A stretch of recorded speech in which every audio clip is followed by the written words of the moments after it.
If you stay there, you'll die. You can't stay in a shelter. A greenhouse, on the other hand, is a shelter from the elements, but it lets in just the right amount of sun. Let's say you have a caretaker that makes sure that there's rain or water and the right elements, the right nutrition. That caretaker makes sure that that plant grows until it's time to be repotted.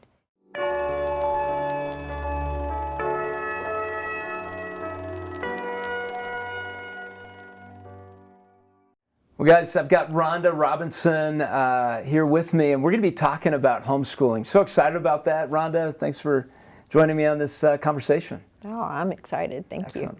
So we're going to talk about, what do you think is the prime age to start homeschooling? I know you homeschooled. I homeschooled for just under 30 years. It's never too late to start homeschooling. Academically, whenever you feel like the time is right, that's when you need to start homeschooling. Okay. You feel that prompt, you know it's time to start. Now, on the flip side of that, it's easier to raise them up into it, because when push comes to shove, homeschooling is really just an extension of your parenting. You know, at homeschool conventions that I go to and I get to speak at, I do get asked that question as well. At the conventions, at the booth, Sure. and by the way, Focus on the Family gets to be at many conventions around the country. Make sure you check those out if you are thinking about homeschooling your kids, right? I mean, those conventions are amazing. Absolutely. Rhonda, They're a lifeline. Yeah. They are a lot lifeline. of resources, all kinds of workshops and things to help prepare you or enhance your homeschooling. And so how did you decide, you and your husband decide, hey, let's homeschool? Because that's a big decision. How did you guys make that decision? Well, for us, it was because of my oldest son is hearing impaired. And so we were in a small town that took great pride in their school. So a lot of Christians, a lot of Christian couples were teachers. A lot of people moved to that town for their school system. But we were looking at our second year of him repeating second grade. And for the second year in a row, they said, I'm sorry, Mrs. Robinson, Chris is a delightful boy, but he just didn't learn anything this year. He worked really hard just to try to level the playing field. So learning really didn't happen. So it was at a IEP. Oh, yeah. I was sitting around a table at the IEP, and they opened up their folder and told me all the things that he didn't learn again that year. And so that year they decided to put him in a learning disabled class. And I said, whoa, whoa, whoa.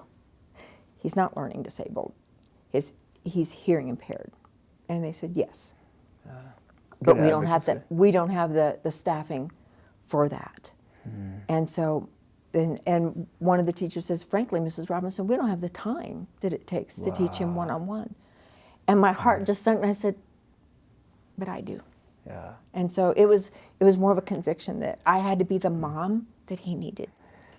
What was it like? What has it been like? Well, for us, our special needs was hearing impairment, and then later on we found out we had a daughter who was actually deaf.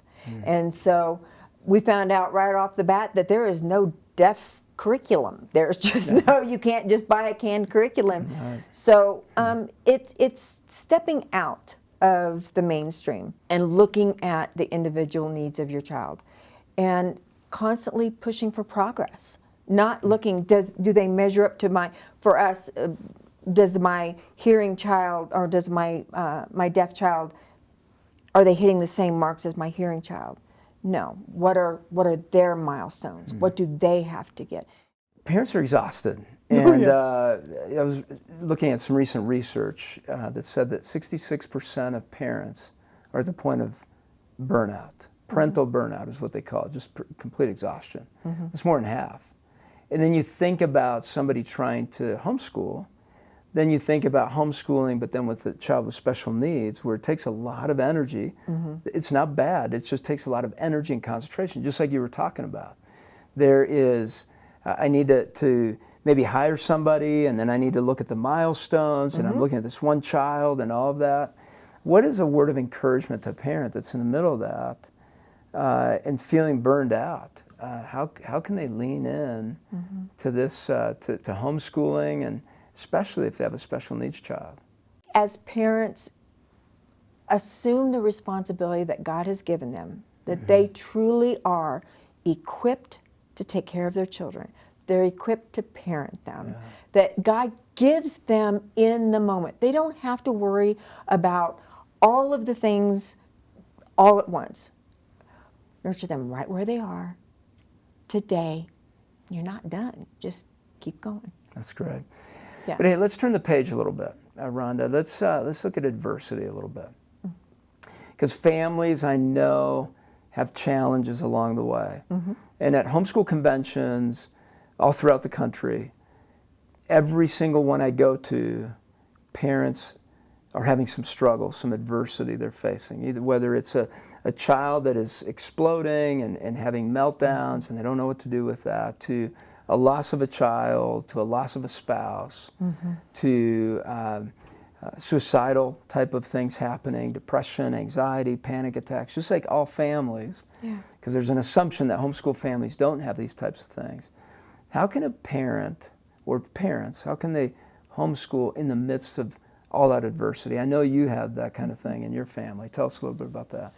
Yes, well, we were about the tail end of our homeschooling. And you're right, and you tend to think that if you're doing everything right, you know, that life is good. And my two sons was 16 and 13. And there was a local Christian school that had opened up their gym for basketball. And of course, at 13 and 16, you live for basketball. And so my oldest son had bought his 16-year-old little brother a work truck. That was the idea.